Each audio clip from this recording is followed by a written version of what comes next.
Hello students, myself Kamlesh Kumar Gupta, Saraswati Vidya Mandir, Barwatsena, Betia. This is my second video for the chapter 2 Nutrition in Animal Science for class 7. इस chapter में हम लोग discuss करेंगे first video के आगे, जिसमें हम लोगों ने पढ़ा था कि एनिमल में न्यूट्रिशन कैसे होता है। पहले चैप्टर में हम लोग पढ़े थे कि प्लांट में न्यूट्रिशन कैसे होता है, प्लांट अपना भोजन कैसे बनाते हैं, उनसे उनका नरिशमेंट कैसे होता है और किस तरह पेड़ पौधे और दूसरे जीव जंतु उन पर डिपेंड रहते हैं अपने भोजन प्राप्त करने के लिए। लेकिन न्यूट्रिशन इन एनिमल उससे थोड़ा अलग है। हम लोग जानते हैं कि एनिमल्स हेटेरोट्रॉप्स होते हैं, यानी कि अपना भोजन नहीं बना सकते। इसीलिए विश्व में जितने भी जीव जंतु पाए जाते हैं हेटेरोट्रॉप्स, वो डायरेक्टली या इनडायरेक्टली अपने भोजन के लिए इन्हीं प्लांट्स पर डिपेंड रहते हैं।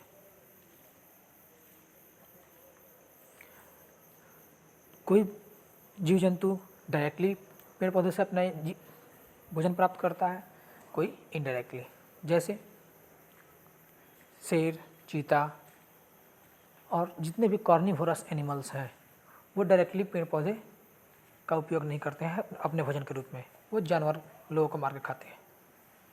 लेकिन वो भी इनडायरेक्टली पेड़ पौधों पर ही डिपेंड है अपने भोजन के लिए, क्योंकि वो जिन जानवरों को मार के खाते हैं वो जानवर पेड़ पौधे से अपना भोजन प्राप्त करते हैं।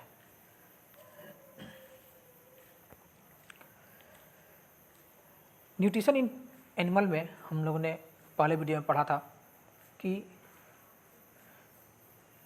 एनिमल्स में न्यूट्रिशन अलग तरीके का होता है। एनिमल्स में भोजन का क्या महत्व है, उनमें बहुत सारे फैक्ट्स के द्वारा मैंने समझाने का प्रयास किया था कि एनिमल में भोजन आवश्यक क्यों है, भोजन हमारे शरीर में किस तरह का कार्य करता है, किस तरह हमें जीवित रहने में हेल्प करता है। ये सभी चीज़ें फैक्ट्स के द्वारा हम लोगों ने समझने का प्रयास किया था।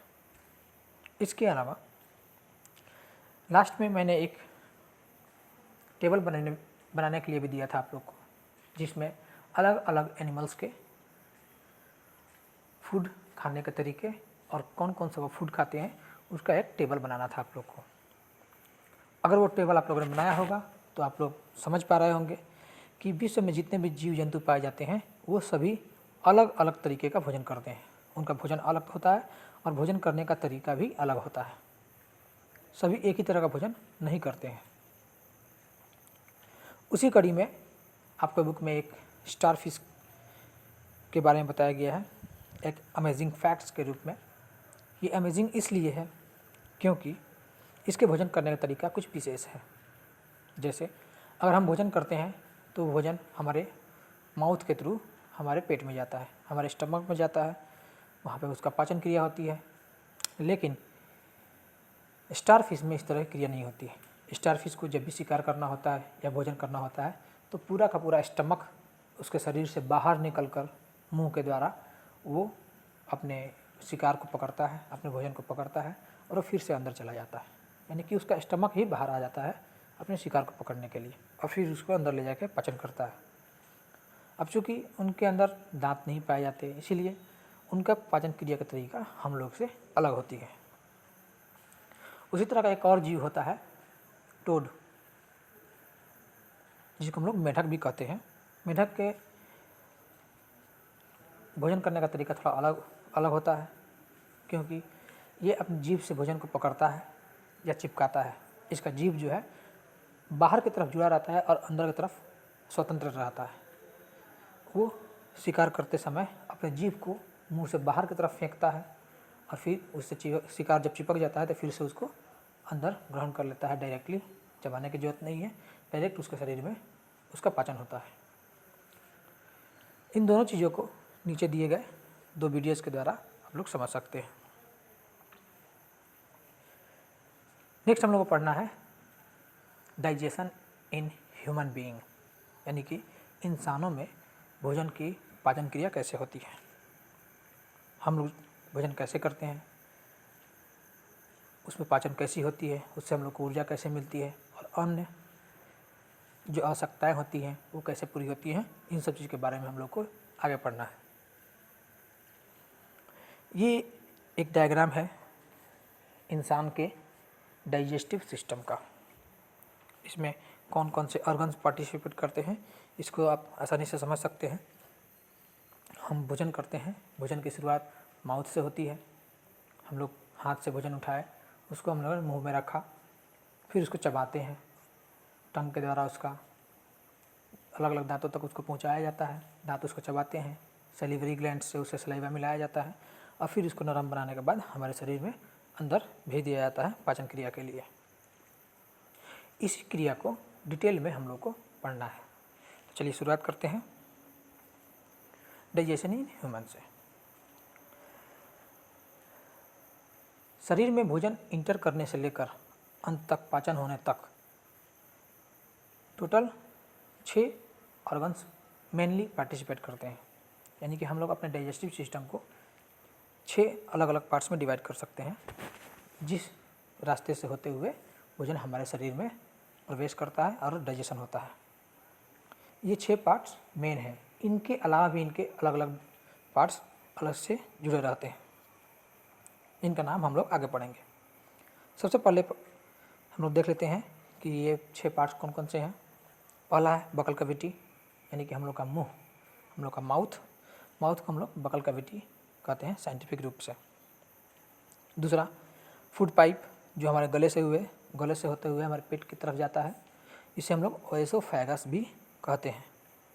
उसके बाद आता है स्टमक, फिर स्मॉल इंटेस्टाइन, फिर लार्ज इंटेस्टाइन और लास्ट में एनस। इन्हीं 6 अंगों से पास करते हुए भोजन हमारे शरीर में पाचन क्रिया को प्राप्त होता है। अब हर एक स्टेप में भोजन का क्या होता है, भोजन के साथ किस तरह की क्रिया होती है, ये सभी चीज़ें हम लोग को एक एक करके पढ़ना है। सबसे पहले हम लोग देखेंगे बकल कैविटी के बारे में, दैट मीन्स द माउथ। हमारे माउथ में भोजन पाचन के लिए मुख्य रूप से 3 पार्ट्स पार्टिसिपेट करते हैं माउथ के। नंबर 1 टीथ, नंबर 2 टंग, नंबर 3 सैलिवरी ग्लैंड्स। हमारे मुंह में इन तीनों का अपना अलग अलग काम है। हम लोग भोजन करते समय भोजन जब पचाते हैं, भोजन जब चबाते हैं, तो उस समय हम लोग क्या करते हैं ये आप लोग को ध्यान ही होगा, या खाते समय इसको ध्यान से आप देख सकते हैं कि हम लोग जब भोजन चबा रहे हैं तो क्या क्या कर रहे हैं।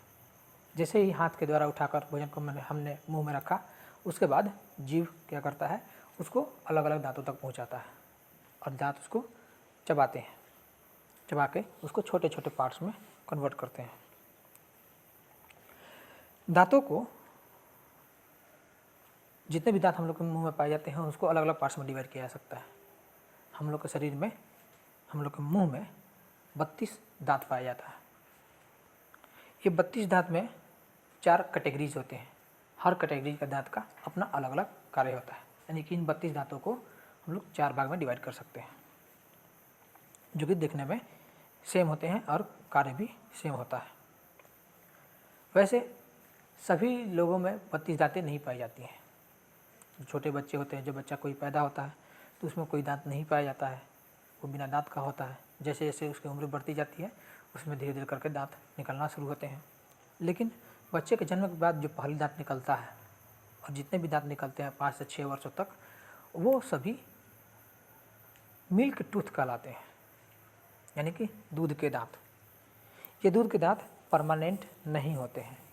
6 साल 7 साल होने के बाद धीरे धीरे ये दांत टूट के गिर जाते हैं, और गिरने के बाद उनकी जगह पे नए दांत उगते हैं, जिसे हम लोग परमानेंट टीथ कहते हैं।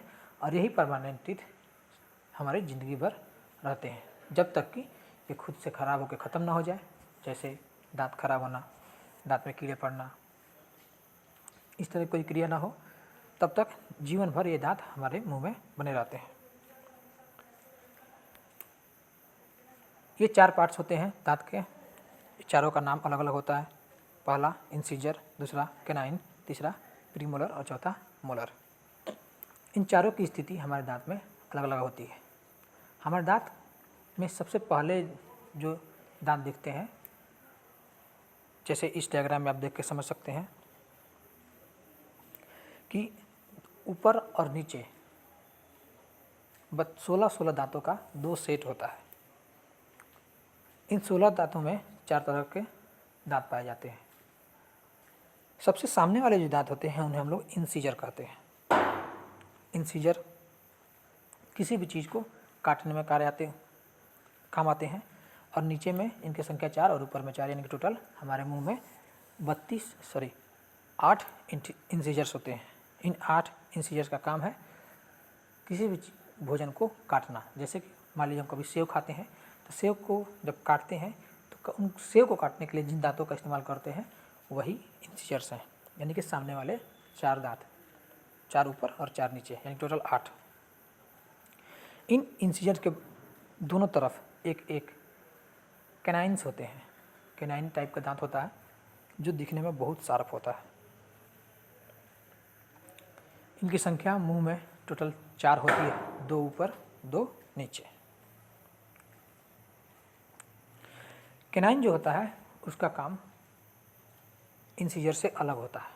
कैनाइन दिखने में एकदम शार्प होते हैं। जैसे मान लीजिए किसी कार्निवोरस एनिमल का अगर दांत आप लोगों ने देखा होगा, जैसे मान लीजिए कोई शेर का दांत देखिएगा, तो उसके सामने वाले दांत के दोनों तरफ 2 बड़े बड़े दांत निकले हुए रहते हैं, एकदम शार्प, नुकीले, जो कि मांस को फाड़ने में उनका हेल्प करते हैं। तो हम लोग के शरीर में भी उस इंसीजर कैनाइन का वही काम है। कैनाइन जो है किसी भी फूड प्रोडक्ट को फाड़ने में काम आता है। ये कैनाइन कार्निवोरस एनिमल में बहुत प्रोमिनेंट रूप से पाया जाता है, और कार्निवोरस एनिमल में बहुत शार्प होता है, और ये कार्निवोरस एनिमल्स इनका उपयोग दूसरे जानवरों के मांस को फाड़ने में हेल्प करता है। कैनाइन के बाद आता है प्रीमोलर। प्रीमोलर की टोटल संख्या हमारे मुंह में 8 होती है, 4 नीचे 4 ऊपर। इसका काम है टीयरिंग एंड क्रशिंग, यानी कि किसी भी भोजन को काटना और उसको क्रश करके छोटे छोटे भाग में डिवाइड करना। उसके बाद आता है मोलर। प्रीमोलर के बाद मोलर टीथ, जिसकी संख्या टोटल 12 होती है, 6 ऊपर और 6 नीचे, यानी कि हमारे मुंह में सबसे लास्ट में जो 6 दांत होते हैं नीचे की तरफ और 6 ऊपर की तरफ, वो मोलर कराती है। इनका स्ट्रक्चर अप्रॉक्सीमेटली फ्लैट होता है, और ये किसी भी भोजन को चबाने में हमारा हेल्प करते हैं। भोजन को हम लोग जब खाते हैं तो खाने के बाद उसको चबाने के लिए हम लोग मोलर और प्री मोलर दांतों का ही उपयोग करते हैं, ताकि भोजन को छोटे छोटे टुकड़ों में डिवाइड किया जा सके। उसके बाद आता है टंग। टंग हमारे मुंह में भोजन को चबाने में हेल्प करता है। इसके फंक्शन कौन कौन से हैं देखते हैं। Helps in chewing and swallowing of food. हम लोग जो भोजन मुंह में जब रखते हैं तो दांत के द्वारा जब चबाते हैं तो भोजन को इधर से उधर दांत के सामने ले जाने में, एक दांत से दूसरे दांत के पास ले जाने में हेल्प करता है जीभ। जीभ भोजन को अच्छी तरह से चबाने में हेल्प करता है। फिर चबाने के बाद जब भोजन पूरी तरह क्रश हो जाता है, ग्राइंड हो जाता है, तो फिर उसको हमारे शरीर के फूड पाइप में भेजने का काम भी जीभ ही करता है, यानी कि फूड को ये धक्का देकर हमारे आहार नली में भेज देता है, जिसे हम लोग ऑयसोफेगस बोलते हैं या फूड पाइप बोलते हैं। इसके अलावा दांत भोजन को जीभ भोजन को टेस्ट करने में भी हेल्प करता है और बोलने में भी सहायता करता है। अगर हम लोग का जीभ ना रहे तो हम लोग बोल भी नहीं पाएंगे। तो ये 3 मुख्य कार्य हैं जीभ के। उसके बाद आता है सैलिवरी ग्लैंड। सैलिवरी ग्लैंड का काम है सलाइवा का सिक्रीशन। सलाइवा, इसको हिंदी में हम लोग लार बोलते हैं। जब हम लोग भोजन को चबाते हैं तो चबाते समय लार का सिक्रीशन होता है, लार बहता है। जब किसी टेस्टी चीज़ को देखते हैं तो हमारे मुंह में जब पानी आ जाता है, वही है सलाइवा। वो सलाइवा भोजन को नरम बनाने में हेल्प करता है। दांत के द्वारा जब उसको चबाया जाता है तो चबाते समय वो लार यानी कि सलाइवा हमारे फूड के साथ मिक्स होकर फूड को नरम बनाने में, सॉफ्ट बनाने में हेल्प करता है। तो इस तरह दांत, सैलिवरी ग्लैंड और जीभ का उपयोग करके हम लोग का मुंह भोजन को एकदम छोटे छोटे पार्टिकल में कन्वर्ट करता है और उसको नरम बनाने के बाद हमारे फूड पाइप में भेज देता है। जैसे मैंने कहा कि भोजन का पाचन हमारे मुंह से शुरू होता है। भोजन के जो मेन कंपोनेंट्स हैं, प्रोटीन, फैट एंड कार्बोहाइड्रेट्स, इनमें से कार्बोहाइड्रेट का पाचन हमारे मुंह में ही शुरू हो जाता है। हम लोग का जो सलाइवा होता है यानी कि लार, उसमें बहुत तरह के एंजाइम्स पाए जाते हैं। वो एंजाइम्स भोजन के कार्बोहाइड्रेट्स के पाचन में हेल्प करते हैं। यानी कि कार्बोहाइड्रेट का पाचन कहाँ से शुरू होता है? हमारे बकल कैविटी से। बकल कैविटी में लार में जो एंजाइम्स पाए जाते हैं वो कार्बोहाइड्रेट के पाचन में हेल्प करते हैं। यानी कि लार क्या करता है? भोजन में स्थित कार्बोहाइड्रेट को छोटे छोटे टुकड़ों में डिवाइड कर देता है, यानी कि डाइजेस्ट कर देता है।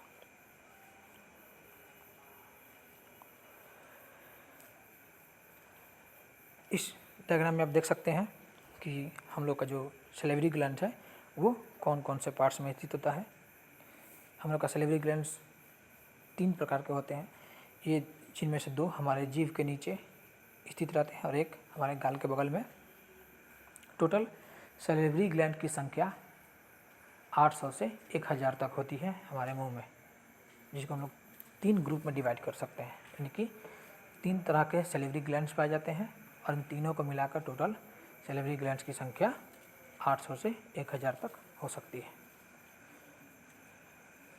तो यहाँ तक हम लोगों ने पढ़ा कि बकल कैविटी यानी कि हम लोग माउथ में जो इसके 3 पार्ट्स हैं, teeth, tongue and salivary gland, वो भोजन को पाचन में किस तरह हेल्प करते हैं।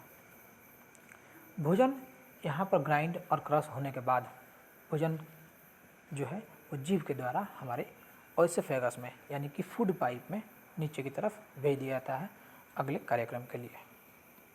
यहाँ तक ही बकल कैविटी का काम होता है। तो इस वीडियो में हम लोग यहाँ तक ही पढ़ेंगे। उसके बाद के जो पार्ट्स हैं वो किस तरह कार्य करते हैं, उनका काम क्या है, वो कहाँ कहाँ भोजन का किस तरह पाचन करते हैं, हम लोग नेक्स्ट वीडियो में पढ़ेंगे। इस वीडियो में हम लोगों ने जितना जानकारी प्राप्त की उस जानकारी के हिसाब से यहाँ पे 4 क्वेश्चंस मैंने दिए हैं जिसका आंसर आप लोग आसानी से दे सकते हैं। जैसे what the function of mouth, अच्छी तरीके से जानते हैं आप लोग, उसको लिख सकते हैं। थोड़ा सा साइंटिफिक सोचने का प्रयास कीजिएगा। दूसरा, what is the function of teeth, which food component is digest in mouth, हमारे माउथ में कौन सा फूड का कंपोनेंट डाइजेस्ट होता है, मैंने अभी वीडियो में बताया, इसको अगर ध्यान से सुने होंगे तो आप लोग को याद होगा। और चौथा है कि अगर हम लोग भोजन को बिना चबाए निगल जाते हैं तो क्या क्या हो सकता है वो आप लोग को बताना है। ठीक है, टोटल 4 क्वेश्चन मैंने होमवर्क के रूप में दिया। इसको आप लोग इसके आंसर CW कॉपी में लिखकर मुझे व्हाट्सअप करके ज़रूर बताइएगा कि आपने इसका आंसर क्या लिखा, ताकि मैं इसको जांच कर सकूं। इस वीडियो में इतना ही। नेक्स्ट वीडियो में हम लोग पढ़ेंगे कि फूड माउथ से निकलकर यानी कि बकल कैविटी से निकलकर आगे जब जाता है तो भोजन के साथ क्या होता है। इसमें इतना ही। धन्यवाद।